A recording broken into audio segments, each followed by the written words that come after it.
Penangkapan Bupati Langkat nonaktif terbit rencana perangin-angin oleh Komisi Pemberantasan Korupsi KPK pada 18 Januari lalu berbuntut panjang. Namun bukan lantaran perkara korupsi yang menjeratnya, melainkan karena terkuaknya tempat yang menyerupai penjara atau kerangkeng manusia di belakang rumah sang Bupati nonaktif. Masyarakat pun dibuat geger oleh dugaan adanya perbudakan modern di tempat itu. Benarkah dugaan itu? Bersama saya Tiara Haraha pemirsa, Anda menyaksikan Cover Story One.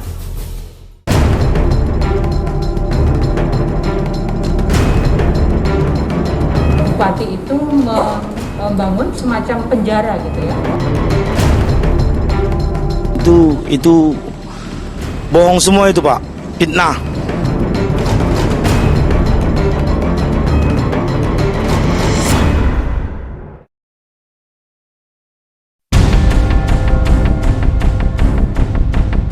Dari jauh mata memandang, seperti tak ada yang janggal dengan kawasan seluas sekitar 2 hektar ini. Hanya bangunan megah yang tampak menjulang di tengah pedesaan, dikelilingi tembok setinggi 2 meter. Area belakangnya sepintas juga terlihat hamparan hijau, seperti sebuah kebun pada umumnya. Ya, inilah kediaman pribadi Bupati Langkat nonaktif terbit rencana perangin-angin. Rumah ini berada di Desa Raja Tengah, Kecamatan Kuala, Kabupaten Langkat, Sumatera Utara. Siapa nyana, di balik rumah bak istana itu, ternyata ada bangunan lain yang begitu kontras kondisinya dibanding rumah utama. Kerangkeng manusia awalnya dikuak ke publik oleh Migran Care. Tak lama setelah Komisi Pemberantasan Korupsi KPK melakukan operasi tangkap tangan terhadap terbit perangin-angin pada 18 Januari lalu.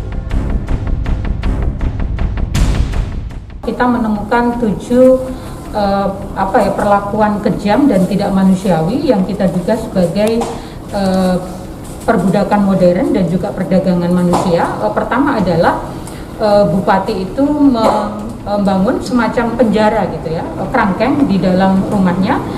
Yang kedua, kerangkeng itu, penjara itu dipakai untuk menampung para pekerja mereka setelah mereka bekerja. Yang ketiga, mereka tidak punya akses untuk kemana-mana. Yang keempat, mereka mengalami penyiksaan, dipukul, lebam dan luka. Yang kelima, mereka diberi makan tidak layak, hanya 2 kali sehari. Yang keenam, mereka tidak digaji selama bekerja.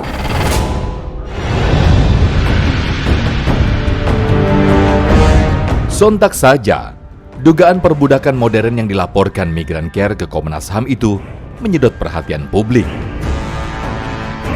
Lantas, benarkah ada praktik perbudakan modern di lahan pribadi terbit rencana perangin-angin? Itu bohong semua itu, Pak. Fitnah. Daripada kita di dalam kerangkeng terus kan kita merasa jenuh. Jadi kita memohon ingin keluar dan diberi kegiatan. Ya, kalau namanya kita masih dalam warga binaan, ya nggak mungkin lah dapat duit. Tapi setelah kita keluar dipekerjakan menurut skill kita lah. Ya namanya di rehab ya ada dalam lingkungan rehab lah. Kalau soal kegiatan pekerjaan itu permintaan kita sendiri. Kita yang memohon kepada pihak rehab, kepada pihak binaan. Kalau unsur paksaan itu tidak ada. Oh, itu tidak benar. Itu tidak benar. Saya tekankan sekali lagi, karena tujuan Pak Bupati itu akan dibenahi, dibangun secantik mungkin, baru nanti itu kita upayakan untuk tim-timnya semua itu di tempat Pak Bupati masak untuk nasi orang ini. Boleh ditanya sama siapapun. Berarti 1 kali 3 kali ya? 3 kali, bahkan berlebih. Bukan bekerja namanya. Itu kita tempah dia untuk mempunyai skill. Kepala desa itu mengetahui bahwa ada warganya yang mau dititipkan ke tempat pembinaan Pak Bupati.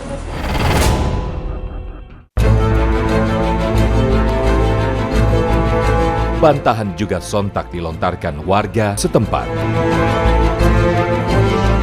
Awalnya karena kami sudah resah sebagai orang tua, kami memohon kepada Bapak ini supaya dibina, direhab di tempat Bapak terbit rencana ini. Direhablah anak kami sama menantu kami di tempat Bapak ini.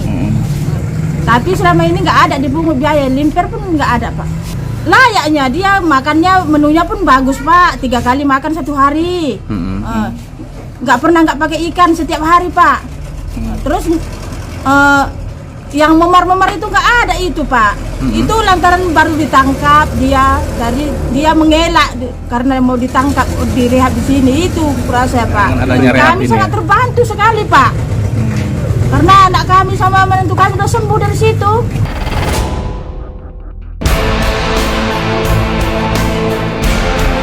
Lantas, bagaimana dengan hasil penyelidikan aparat kepolisian?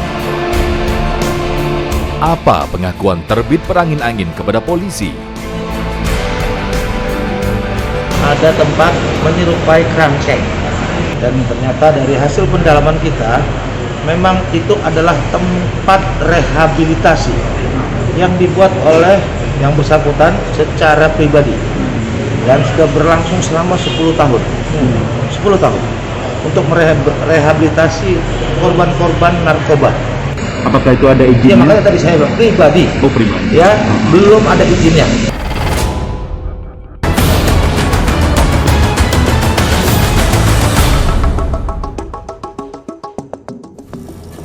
Kerangkeng manusia di rumah Bupati Langkat nonaktif terbit rencana perangin-angin meninggalkan ironi dan masih menjadi misteri.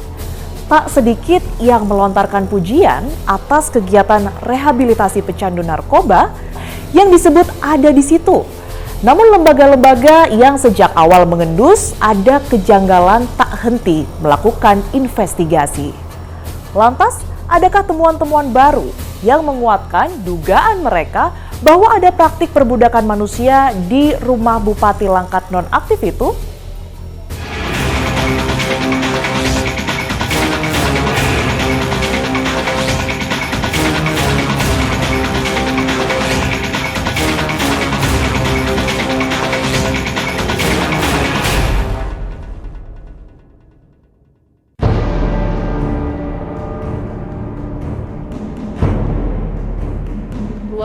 Satu ruangan ini kira-kira ukurannya sekitar 6 kali 6 meter begitu, dan satu ruangan ini bisa dihuni sekitar 15 warga yang harus direhabilitasi karena pecandu narkoba.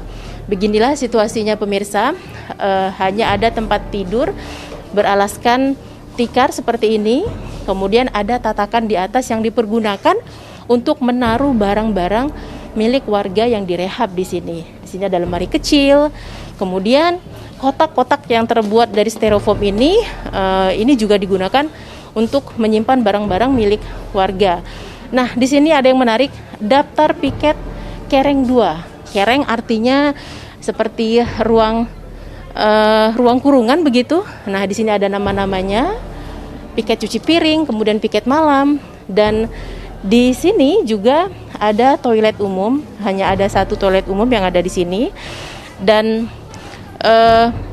bila kapasitas dari penghuni kerangkeng ini melebihi, maka mereka harus tidur di lantai beralaskan tikar ataupun permadani begitu, menurut informasi dari penjaga.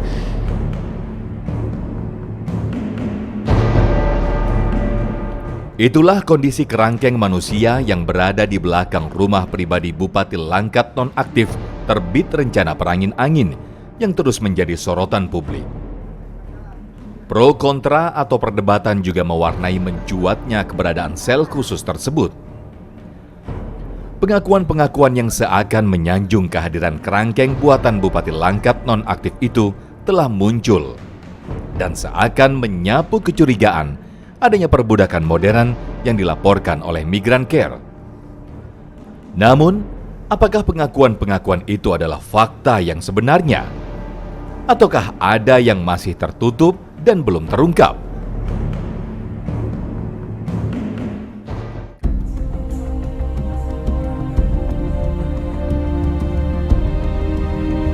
Lembaga Perlindungan Saksi dan Korban LPSK pun menguak temuan fakta baru. Temuan itu bertolak belakang dengan pengakuan-pengakuan yang dilontarkan secara terbuka oleh beberapa pihak sebelumnya. LPSK bahkan meyakini ada indikasi tindak pidana perdagangan orang di balik kegiatan yang dibalut rehabilitasi itu. Dari hasil informasi yang kami himpun, kami melihat ada beberapa keganjilan yang perlu pendalaman dan juga ada indikasi terjadinya tindak pidana perdagangan orang karena mereka ini, para tahanan tersebut itu hilang kebebasannya, dieksploitasi untuk bekerja di pabrik pengolahan sawit dan tanpa mendapatkan gaji.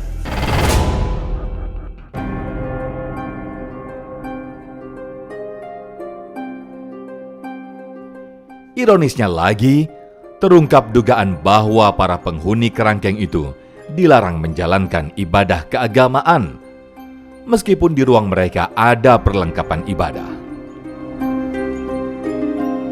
Kami juga mendatangi lokasi, mendatangi pabrik tempat pengolahan sawit tersebut, dan juga kami mendengar sendiri dan bertanya apakah mereka bisa berkomunikasi lewat handphone kepada keluarga. Hal itu tidak diperbolehkan.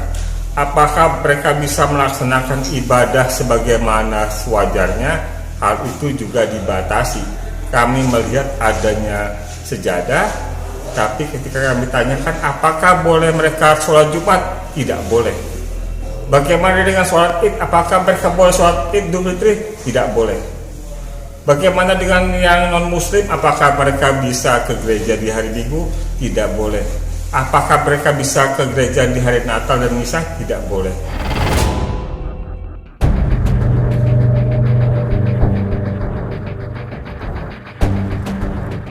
Komisi Nasional Hak Asasi Manusia Komnas HAM juga terus bergerak. Jajaran kepolisian daerah Sumatera Utara turut serta. Fakta tragis kembali terkuak. Komnas HAM menyebut ada peristiwa hilangnya nyawa orang yang berlangsung di tempat yang diklaim sebagai rehabilitasi pecandu narkoba itu. Ya, sepanjang medio tahun 2010 sampai tahun 2021 itu kami menemukan lebih dari satu. Kami nggak bisa menyebutkan angkanya tepatnya berapa, tapi angka itu sudah kami dapatkan. Rasanya macam-macam, mulai perlakuan memukul, ya, terus itu juga memperlakukan tindakan lain yang kejam dan tidak manusiawi, itu kami temukan semua.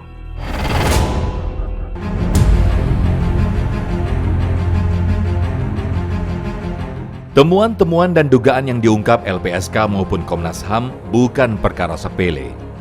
Jika terbukti, tentu bakal menambah kasus hukum yang menjerat terbit rencana perangin-angin yang kini menjadi tersangka dan ditahan KPK. Lantas, apa pembelaan dari Bupati nonaktif itu? Ini terminologi dan kemudian proses yang menurut kami terlampau terburu-buru. Ada investigasi, ada temuan ini harus diklarifikasi dulu. Ya kan? Setelah diklarifikasi, ada tim analis, masuk ini kepada komisioner, pleno. Baru diputuskan apakah ada dugaan pelanggaran HAM berat, ringan, dan segala macam, baru disampaikan kepada pihak berwenang. Kami sangat menyesalkan tindakan yang terburu-buru yang dilakukan oleh kawan-kawan Komnas HAM.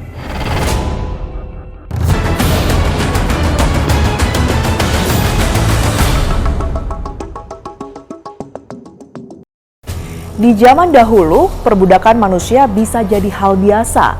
Namun ketika di era modern, di negeri yang berpayung aturan hukum, bukankah praktik tak manusiawi itu semestinya sudah tak ada lagi?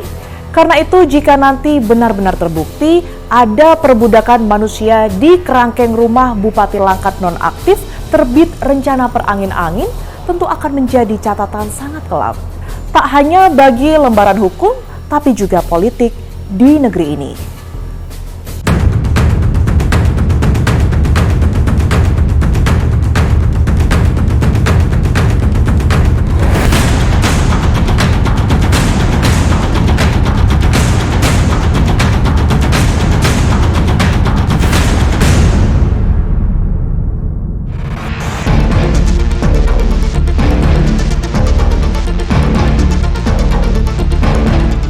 Nama Bupati Langkat nonaktif terbit rencana perangin-angin terus menjadi sorotan.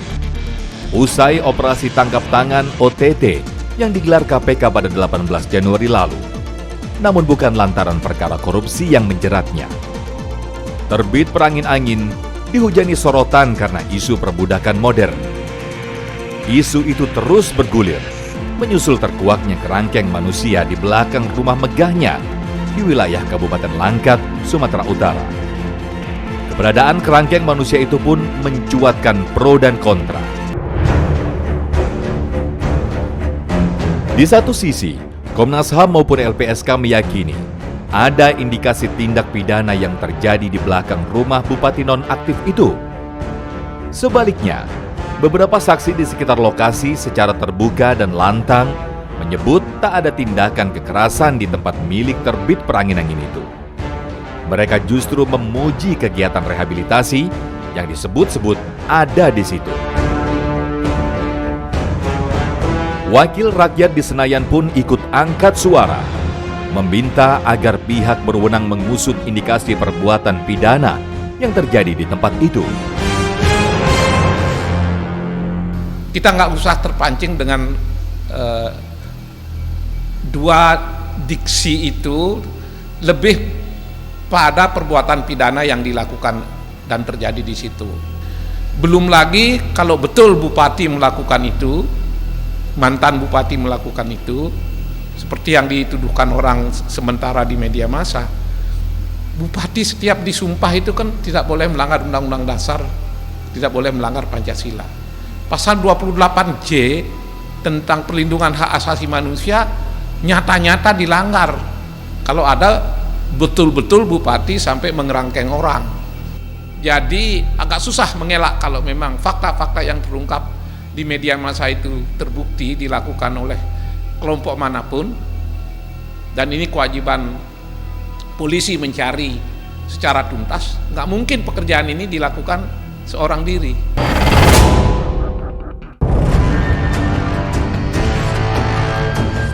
Ya, terlepas dari apa yang sesungguhnya terjadi, faktanya di belakang rumah Bupati Langkat nonaktif ada bangunan ruangan yang dibatasi dengan terali besi.